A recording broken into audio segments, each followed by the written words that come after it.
Today we're going to do a quick discussion on long-term care and Medicaid, and maybe how do we apply for long-term care, how does it work, and specifically in regards to the house, do we sell the house if we're going to try to qualify for Medicaid, and how does the house play into all that?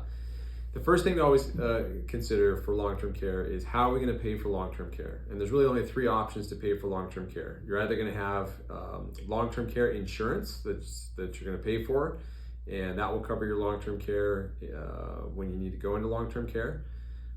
If you can't afford to pay for long-term care insurance, or you don't have it, you don't want to get it, your second option is you're going to privately pay for your long-term care. So that just means I've squirreled away enough money. I have enough assets of my own, $2-3 million of assets, and I can use those assets to pay for my long-term care should I need to go into long-term care.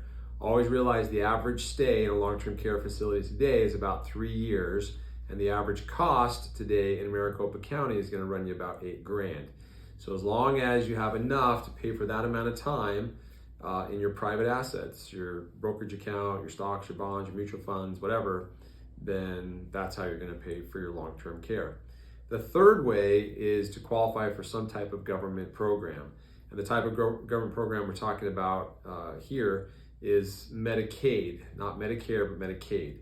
Medicaid is the federal government's form of long-term care, and then every state adopts their own form of Medicaid. In Arizona, we call it Altex, Arizona's long-term care system. And so if that is your way of paying for long-term care, there's some things you need to understand and realize about Medicaid and how it works. First of all, it's not a program for everybody. The government did not set up Medicaid so that every American citizen would qualify for Medicaid. It is a means-tested program, which means you have to qualify to receive it. It is really set up for those that can't afford to pay for their own long-term care costs. And so there's an asset limit. You can only have a certain amount of assets.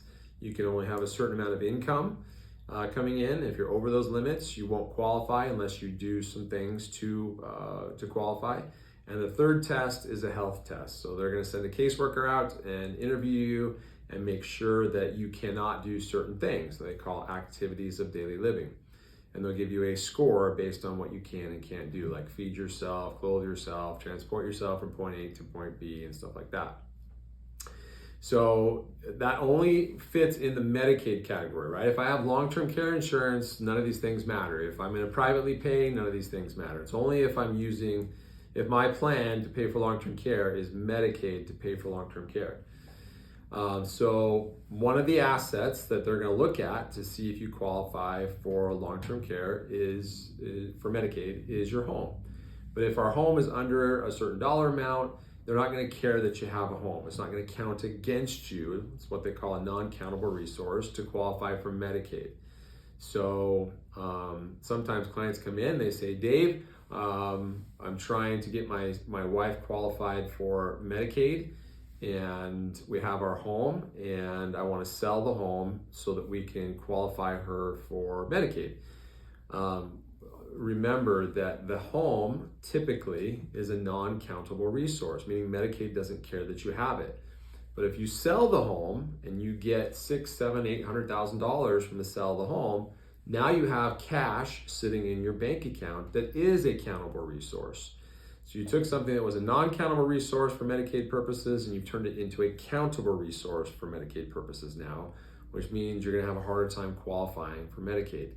So these are just some of the little nuances you have to be aware of if Medicaid is your long-term care plan, which most of us, it's probably not going to be our long-term care plan. So hopefully that helps. If there's additional questions, feel free to reach out to us. We'd be happy to talk to you about that at any time. Thanks.